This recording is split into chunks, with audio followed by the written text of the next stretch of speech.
Heavy winds and torrential rain caused part of a roof to collapse at an international airport in China. Check this out. Video capturing the moment the large pieces of metal come crashing down.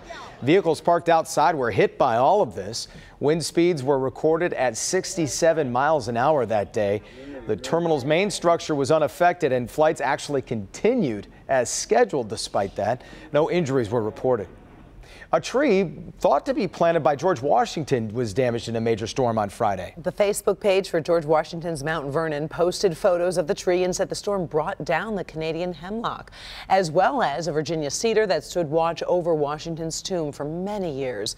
Historians say Washington planted the tree 227 years ago, back in 1791. Mount Vernon administrators are looking into repurposing the wood.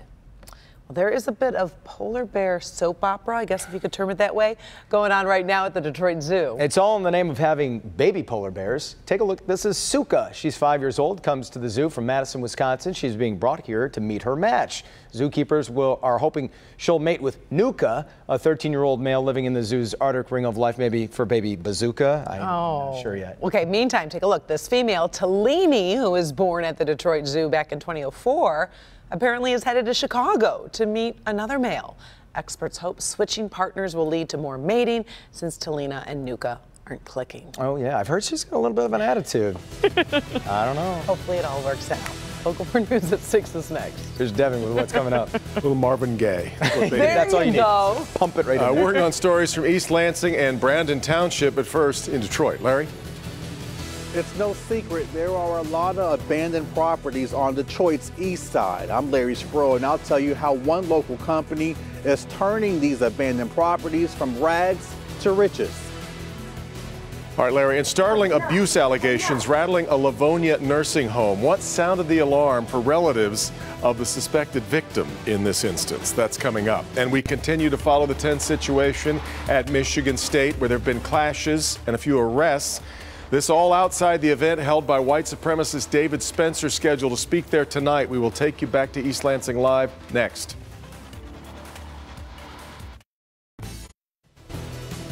A local man says his father was abused inside this nursing home. I'm Larry Sproul, and I'll show you the video that he provided. And now he says this nursing home has to pay. All right, Larry, also we've got our eyes to the skies, from calm and sunny to tracking snow. Ben Bailey has a look at when we can expect the flakes to start falling. Local 4 News begins right now with a breaking news alert. Continue to follow breaking news from East Lansing. You see here we've had fist fights, arrests, rock throwing erupting before white nationalist Richard Spencer set to take the stage at MSU. At least half a dozen people have been arrested. Priya Mann is live at the rally tonight. Priya, are things looking a little calmer at this hour? Yeah, Kimberly, Devin, the good news is things are looking calmer. The chaos has subsided quite a bit. Many of the protesters have left. You can see them filing out and walking, but it was a very different story just within the past hour. Every time Richard Spencer's supporters would show up, the crowd would go nuts. They would charge at them, lunge at them. State police had to block them. You see a lot of officers in riot gear. You have officers from MSU, East Lansing, Meridian Township, Ingham County, Clinton County, and MSU police are on scene here. Now, Richard Spencer is a known white nationalist. He's the founder and head of the National Policy Institute. It's been 8 months ordeal for him to be able to speak here. MSU initially denied his request to speak. He sued in federal court, and now he's here in the agricultural building. And the school wanted to limit any potential risk or violence, so they had him during spring break and in the agricultural building behind me. Just want you to take a look. You can see an armored tank passing by. This is the type of response that has been in place to keep people safe. And again, we have seen fights break out. We've seen a number of people arrested, but the good news is things are now calming down. We've been speaking to protesters all day. Here's what they had to say. It's unacceptable. Who says the type of things that he says in a public space? And how does he feel sleeping at night knowing that he's causing all these violence and disturbances across the country? It's unacceptable, and he should not have any right to speak at any college campuses or such. Where look at all these people that are here that are standing against hate. This is what we're doing, standing against hate.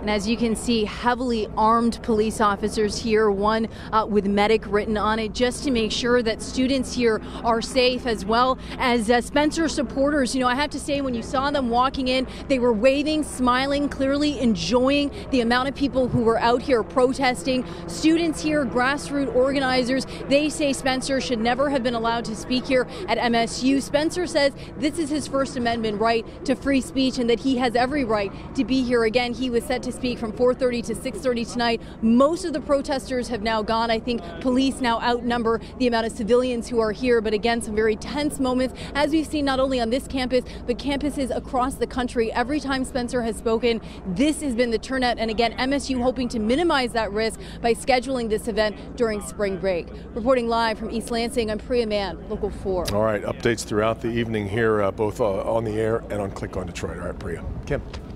Okay, now to this disturbing video of alleged abuse inside a local nursing home. It allegedly shows a woman beating and cursing at an elderly man inside the Autumn Wood of Livonia. Local 4's Larry Spruill is there live. And Larry, I understand the family is suing. Yeah, Kimberly, I spoke to the son of that father in the video. He tells me that he is upset and he wants those responsible to pay.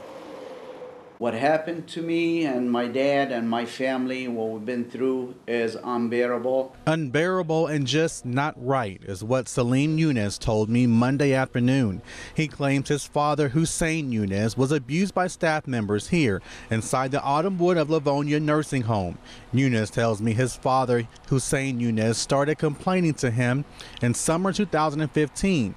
That's when he took matters into his own hands. We agreed on to put a hidden camera and a clock. Stop! Enough! Put your light on. Yunus tells me what he saw made him sick to his stomach. The family's attorney provided Local 4 with that footage. We're blurring the woman's face, but you can see that woman, who appears to be a nurse, grabbing Yunus's father and slapping him in the head, then tossing him in the bed. This second clip shows an aide rolling him into a closet. Now his family is suing Autumn Wood. Attorney Jonathan Markle tells me he believes the actions are racially motivated. He's an Arab American, and because of that, he was targeted at this nursing home and horribly abused. I reached out to the nursing home. A spokesperson sent me this statement. It says, in part, the employees identified from the video have been terminated and additional training has been provided to all employees. Autumn Wood continues to assist and involve state regulatory and law enforcement agencies with their investigations of the former staff and is committed to continuing to provide quality care to all the residents and families they have the privilege to serve. And if you want to read that statement in full, we have it on our website at clickondetroit.com. We're live in Livonia tonight. Larry Spruill, Local 4. All right, Larry. Well, let's quickly turn our attention to the weather because some changes are coming. You're right. Again. Yeah, let's take a live look outside at conditions in Romulus, Detroit, and Mount Clemens. Looks okay out there right now, but Ben is tracking some snow. Hi, Ben. Yeah, Kim, when you look at the radar and you see colors like this, it's a pretty intense storm out here, and it's not just the snowfall that we're concerned with. You can see those red shaded areas. Those are blizzard warnings, 5 to 10 inches of snow and up to 65-mile-per-hour winds with this. The southern end of that already starting to make its way into Chicago, and eventually it's going to start sweeping into southern Michigan overnight. So the snow is going to return for Tuesday, especially for the morning commute. We'll talk numbers coming up. Getting colder during the middle part of the week as those temperatures continue to move downward. And the weekend ahead, earning high marks. That's about the best thing we've got going for us. And we'll check that out for you in just a few minutes. Kim? Okay, Ben. Just hours ago, a freshman gymnast at the University of Michigan became the first male to accuse Larry Nassar of abuse. He's now one of more than 250 gymnasts accusing Nassar of abuse during treatments. Jamie Edmonds is live with what happened. Jamie? Good evening. Jacob Moore and his sister were elite gymnasts. Both of them were treated by Larry Nassar, and now both of them are saying they were abused. Jacob, the very first man to come forward. Of the hundreds of women who came forward to tell their stories in court of abuse at the hands of Dr. Larry Nassar, one woman, Cameron Moore, stood up for herself and for her brother. And when he realized what a monster you are, I watched him frantically search the internet, trying to find some proof that the chi in his shoulder is somehow connected to his genitals. Today, 18-year-old Jacob Moore is ready to tell his own story in his own words. It wasn't uncommon for, me and my sister to go to his house and receive treatments from him. We trusted him. It was one visit in which a 15-year-old Moore knew something wasn't right. I was having acupuncture needles put in my shoulder, and slowly he would work his way with acupuncture needles towards, my inner groin. Moore is now the only male gymnast to accuse Nassar of abuse. He joins his sister and other unnamed victims in a civil suit against the disgraced doctor, Michigan State University, the MSU Board of Trustees, USA Gymnastics, among others. Whatever Michigan State puts on their social media and so forth, they are fighting lock, stock, and barrel on every issue, asking the judge to throw this case out of court. Moore is a freshman at Michigan and by all accounts thriving on the gymnastics team there, but says he's willing to relive what happened to him in the hopes of changing a broken system. I don't want them to be, scared to come out because of, this stigma that, guys can't be, sexually abused. And Moore was talking directly to other male athletes. If you're out there, certainly come forward. The lawyers tell me they feel they have a good case because this alleged abuse happened after USA Gymnastics parted ways with Dr. Larry Nassar and after Michigan State University started their own investigation. Live in Detroit, Jamie Edmonds, Local 4. All right, Jamie. Now to a sometimes forgotten frontier in the battle against the opioid epidemic. The drugs aren't just affecting adults. Many children are also being harmed. Dr. Frank McGeorge is here with a startling new study, Doc. Well, Devin and Kimberly, interestingly, overall, prescription painkiller use among adults has plateaued. But new research shows opiate-related hospitalizations among kids has increased dramatically. And it's probably not what you think that is sending so many children to the hospital. They've been called the second victims of the opioid epidemic, young children whose curiosity leads them to unattended narcotics, accidentally ingesting them and often developing dangerously low blood pressure and trouble breathing. These children are quite ill and are using the ICU resources well and above the rate of the average child admitted to the hospital. In a new study, researchers at the University of Chicago found the number of pediatric ICU admissions for opioid overdoses doubled between 2004 and 2015. Many kids got into methadone, a narcotic used to treat adults addicted to painkillers. 2% of the children died from opioid exposure. 2% seems like a very low number, but when you think about 2 children out of 100 dying from a condition that could have been completely avoidable, that's disheartening. The increase in ICU admissions also includes teenagers using the drugs on purpose. Experts say the problem is even larger when you consider this increase doesn't even include the less severe cases where children were treated and released. So the real issue is, what should parents do? Well, the research really highlights the importance of locking up any legitimate or illegitimate drugs away from children, both little kids and curious teenagers. It is also important not to hold on to any old prescriptions.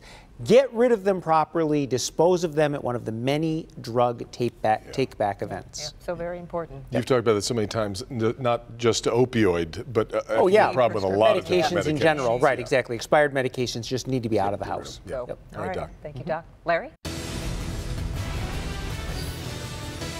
Beauty is in the eye of the beholder. I'm Larry Spruill, and I'll show you how one local company is taking what's inside these 3 boxes and joining a billion-dollar industry. All right, Larry, but first, an orange barrel alert. MDOT has released a comprehensive list of the construction projects for this year. We'll have the information you need to know for a more headache-free commute coming up. But first, a woman in trouble with the law gets new charges tacked on. What happened inside a courtroom to intensify her legal troubles? Next. The new champs. A woman in trouble with the law had new charges tacked on after appearing in a Wyandotte courtroom. She was charged with possessing cocaine inside the courtroom. Police say 40-year-old Danielle Lee Perez became unruly inside the 27th District Court. When police removed her and searched her, they found a packet of cocaine. Perez pleaded guilty to a charge of possession and is awaiting sentencing. If you plan on traveling around Michigan this year, you may need to make plans for a number of different routes. MDOT released a list of planned road construction projects around the state. And some of the key projects include reconstruction and resurfacing along I-696 in Oakland and Macomb counties. You know how badly that's needed, perhaps. A number of resurfacing projects along I-75. Also major projects in Flint, Grand Rapids, and in the UP. We've got the full list at clickondetroit.com. A local company is taking a sting at $1 billion industry. Detroit Hives harvests honeybees, and it's right here in Detroit. But as Larry Spruill shows you, it's where they're operating that has people buzzing. Yeah, this abandoned property here on the east side may look like trash to a lot of people. But just over this fence is $1 billion industry, and I got an inside look on how one local company is taking a sting at it. Meet Timothy Jackson and Keith Crispin. They are the owners of Detroit Hives, which is a local bee company. They're based here on Detroit's east side. When we first acquired it, there was tons of trash, tons of debris. You name it. But it was a deal they couldn't pass up on. The total price tag was $340. Monday, I got an up-close and personal look of the property. Unfortunately, Mother Nature forced the bees inside. Absolutely not. It's not safe to go inside the hive in these cold climates right now. But I did learn more about the company itself. We do is take students through an educational program, but also teach them the main aspects of social entrepreneurship.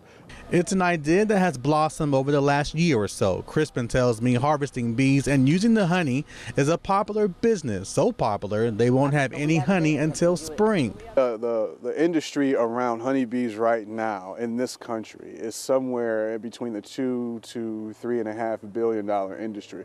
In such a short time, they have already partnered with several companies here in Detroit. Slo's Barbecue, Detroit Wick has taken our harvested beeswax to make their beeswax scented candles. So in addition to changing and countering melissophobia, which is the fear of honeybees. And this is just the beginning for this company. They said they plan on buying more property and more abandoned homes and then continue to grow on Detroit's east side. We're live tonight. Larry Spruill, Local 4. Certainly an interesting concept, and that they're doing it on the east side of Detroit. Larry, I'm curious, how did the company begin?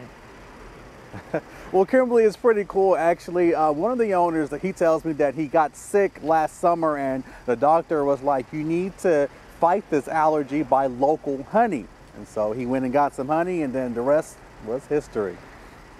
Okay. All right, Larry Spruill reporting live for us. We appreciate it very much, and we wish him well. Fighting off the colds with honey. I love honey. It's good for a cough, I know. It's good for a lot of things, yeah. I think. And one active ingredient in a hot toddy, too. Hey! Way to jump right on that. Well, I mean, you know. You wouldn't let me down. Really good. And tomorrow might be good hot toddy weather if you don't have to go to work. We got a break from the snow, and now that break is just about to wrap up as we get our next burst of accumulation coming in here tomorrow. Current temperatures for the most part are above freezing. We're 35 at Metro. Clouds are starting to increase across the area. We saw that sunshine early, and now they're starting to get lower and thicker as we get through the nighttime hours. A lot of spots in the wind chills right now are in the 20s. In fact, all locations have wind chills in the 20s. So definitely still feels like winter. We've got a couple more weeks of that left to go. But the beginnings of this next system just starting to make itself apparent out here in the southwest corner of the state. Now, as that starts to move through, move closer to us tonight, we'll probably see some returns on radar as we get closer to daybreak that may not actually be reaching the ground. So even though it looks like this thing's in a hurry to get here, it's going to pivot more and not move so much due east. So it looks like it's probably not going to be on our doorstep till probably closer to 5 o'clock tomorrow morning. So we get through the nighttime hours dry with the clouds, and there you see that snow starting to move into our south zone at 5 a.m.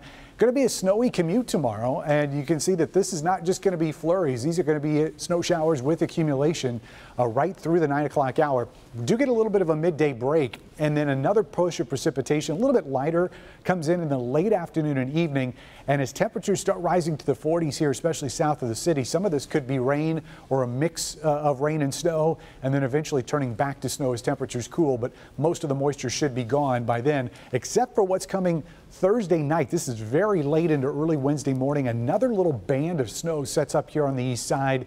That's going to add another ½ inch or so to the 1 inch that we're expecting tomorrow. So these totals are not all that impressive, but because of the timing, because it's going to be falling during the morning commute, could have some impact on that drive tomorrow morning. These are the highs we're looking at tomorrow afternoon. And again, these are above freezing, but should be enough to keep most of the zone here all snow. The place where we're looking at some changeover and some mix is going to be down here near the state line. You can see high temperatures, especially down in Lambertville, Morenci in the low 40s tomorrow afternoon. West zone, at least near Ann Arbor, could see a little bit of that mix again late in the afternoon and evening. But the further north you get in the west zone, we're looking at temperatures mid-30s, and that should keep precipitation as mainly snow, especially across Genesee County. North of 59, we're looking at all snow for both halves of tomorrow. So temperatures tonight going down to 30 officially. We'll keep those clouds around. Snow gets us tomorrow. Winds are going to stay on the light side.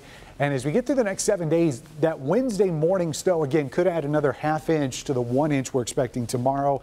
And then could see a few snow showers on Thursday. So all in all, not that bad. Probably won't even need to get out the shovels for most of this, but just a quick hitter. Just a reminder. Yeah, in and out. And speaking of reminders, what's happening on Sunday too? Got your clocks forward. Right. Yeah.